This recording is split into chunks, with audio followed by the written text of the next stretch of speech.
بسم اللہ الرحمن الرحیم۔ خالد بارو ولاگ میں خوش آمدید۔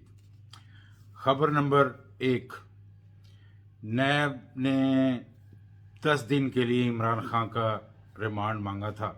عدالت نے 4 دن کے لیے ریمانڈ دے دیا اور خان صاحب 4 دن کے لیے نیب کے حوالے۔ یہ تھی نمبر 1، خبر نمبر 1۔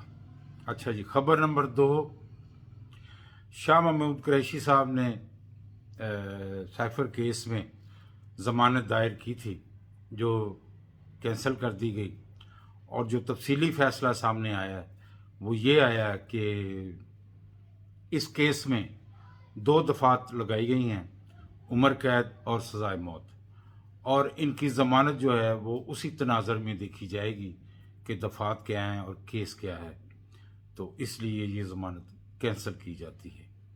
اب یہ کیونکہ پہلا سٹیپ تھا، شاہ محمود قریشی کی ضمانت اگر ہو جاتی تو پھر دوسرا سٹیپ جو تھا وہ خان صاحب کی ضمانت کا تھا، تو یہ باب بھی بند ہو گیا۔ اچھا جی، خبر نمبر 3، خان صاحب کی سسٹر علیمہ خان صاحبہ نے کل بیان دیا تھا کہ جو دفعات لگائی گئی ہیں وہ ان میں سزائے موت اور عمر قید کا دفعات ہیں، تو ایسا کیا خان صاحب نے کیا ہے جس کی وجہ سے یہ دفعات لگائی گئی ہیں؟ تو آج وہ جج صاحب نے بھی اس کا ذکر کر دیا دفعات کا، تو ظاہر ہے پھر یہ ایک بہت ہی سینسٹیو معاملہ ہو گیا۔ اب دیکھیں کیا اس کا بندوبست ہوتا ہے، مہینے 2 مہینے کی تو یہ تاریخیں ہیں، تو میرا خیال ہے کہ اب یہ موضوع جو ہے نا فی الحال جب تک یہ ضمانتیں وغیرہ یا کیس وغیرہ چلنے ہیں، یہ کوئی 2-3 مہینے کا ٹائم لگے گا، تو تب تک تو اس موضوع پہ آپ خود ہی سمجھ جائیں کہ کیا ہونا چاہیے۔ دوسری طرف یہ خبریں نمبر 1 2 3 4، اب دوسری میں آپ کو بتاتا ہوں کہ نمبر 3 یا نمبر 4 پہ کیا ہے۔ میاں نواز شریف صاحب کے گھر جا کر امریکن امبیسڈر صاحب نے ملاقات کی۔ یہ ہے جی تصویر۔ دوسری طرف زرداری صاحب کے گھر جا کر برطانوی سفیر نے ملاقات کی۔ تو میرا خیال ہے یہ 1 2 3 4 5 جو خبریں سامنے آئی ہیں یہی کافی ہیں۔ اب اس سے آگے بندہ کیا بات کرے کہ کیا ہو رہا ہے یا کیا ہونے والا ہے، آپ سب لوگ دیکھ رہے ہیں۔ اور دوسری طرف اگر میاں نواز شریف صاحب کی سیاسی مصروفیات دیکھی جائیں تو وہ اب ان کی 1 دن پہلے برطانوی سفیر سے ملاقات ہوئی، اب امریکن صاحب سے ملاقات ہو گئی، تو باقی سفیروں سے بھی ملاقات ہوگی۔ دیکھیے، میں یہ سمجھتا ہوں کہ وقت جو ہے نا، اس وقت ہم وقت کو بڑی تیزی سے بدلتا ہوا دیکھ رہے ہیں۔ جو مثالیں، جو حکایتیں ہمارے زمانے میں یا ہم سے پہلے کے زمانے کی تھیں، وہ اب میں یہ سمجھتا ہوں کہ متروک ہو رہی ہیں۔ اس کی تازہ مثال اگر ہم دنیا کے دائیں بائیں دیکھیں تو اسرائیل جو اقدام اٹھا رہا ہے اس کی بیس جو ہے وہ طاقت کے زور پر ہے، اس کی کوئی اخلاقیت نہیں، اس کے اوپر کوئی قوانین لاگو نہیں، اس کے اوپر کسی کا زور بس نہیں۔ امریکہ اس کے پیچھے کھڑا ہے، اللہ اللہ تے خیر صلی اللہ، اس کو کسی دنیا کی پرواہ نہیں۔ تو اس بمباری میں، جو اسرائیل بمباری میں جو بچوں کی موت ہوئی ہے، جو جس طرح سے ہسپتالوں میں مریضوں کے اوپر فائرنگ ہوئی ہے، تو ایک زمانہ تھا کہ ہم سنا کرتے تھے کہ جس نے ہیروشیما ناگاساکی میں ایٹم بم گرایا تھا وہ پائلٹ بعد میں پاگل ہو گیا تھا۔ یعنی یہ انسانی نفسیات ہے کہ وہ خدا نہ خواستہ اس کے ہاتھ سے کوئی ظلم ہو جائے تو وہ اس کے اثرات جو ہے نا اس کے اوپر پڑتے ہیں۔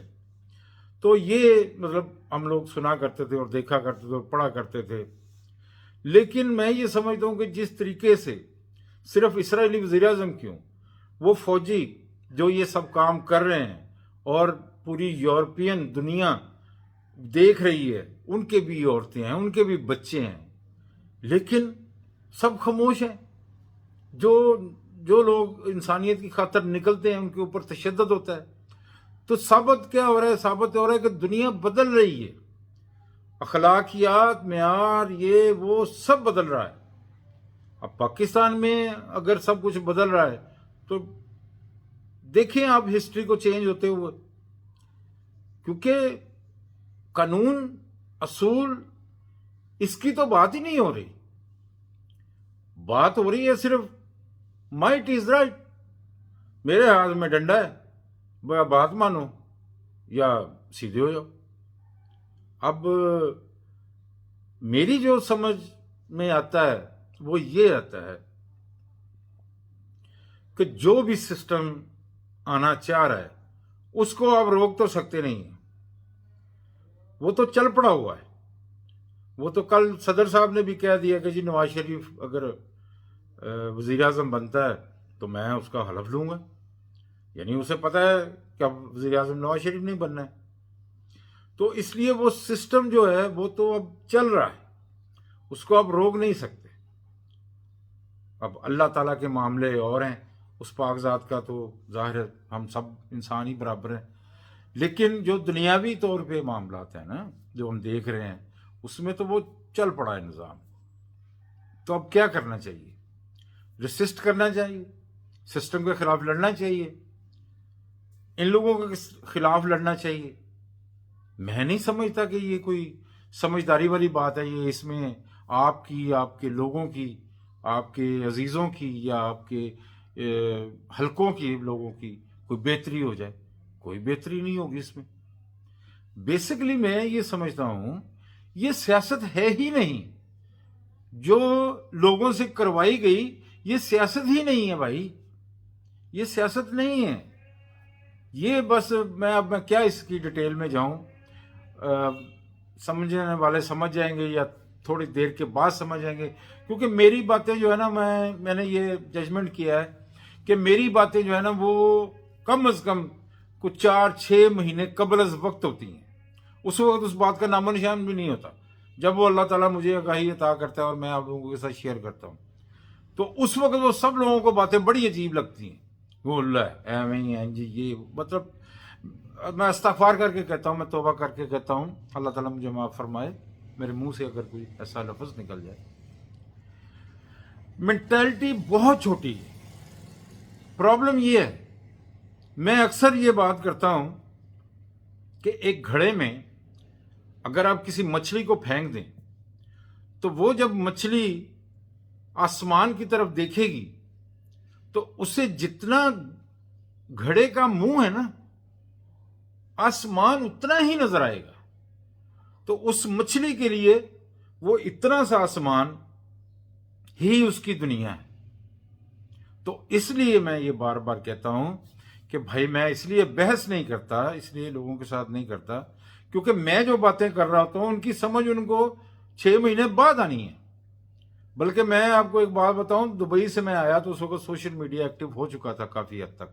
تو میں دیکھ رہا تھا وہاں سوشل میڈیا. یہاں آ کے میں نے سوشل میڈیا کو استعمال کیا تو مجھے سب سے زیادہ جو مخالفت مجھے پہلے سٹیپ پہ سہنی پڑی وہ اس بات کی تھی کہ ہم نے بھی ساری زندگی سیاست کی ہے. ہم نے تو کبھی فیس بک نہیں استعمال کیا، ہم نے تو کبھی واٹس ایپ نہیں استعمال کیا. وہ ضلالت کیا گیا، وہ ذلیل کیا گیا لوگوں کے سامنے مجھے اس بات کے اوپر کہ یہ کون سی سیاست ہے، یہ کون سی سیاست ہے. آج وہی جو اتنی باتیں کرتے تھے اور اتنا مجھے ذلیل کیا جاتا تھا لوگوں کے سامنے، بچوں کے سامنے، آج بڑے شوق سے اپنی آئیڈیاں بنا رہے ہیں. کوئی فیس بک کی آئی ڈی بنا رہا ہے، کوئی واٹس ایپ کی بنا رہا ہے، کوئی اسٹیٹس دیکھ رہا ہے. تو ثابت کیا ہوا؟ ثابت یہ ہوا کہ میری بات ان کو 10 سال کے بعد سمجھ میں آئی.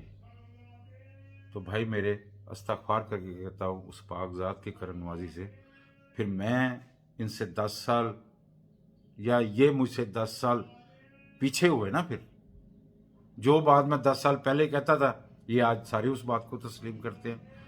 تو کہنے کا مقصد یہ ہے بھائی میرے، جو وقت بدل رہا ہے، جو سسٹم بدل رہا ہے اس کے ساتھ چلیں. اور appreciate to Noon League and Nawaz Sharif کہ سب لوگوں کو ساتھ ملا کے چلانے کی کوشش کر رہے ہیں اور کامیاب ہو جائیں گے. یہ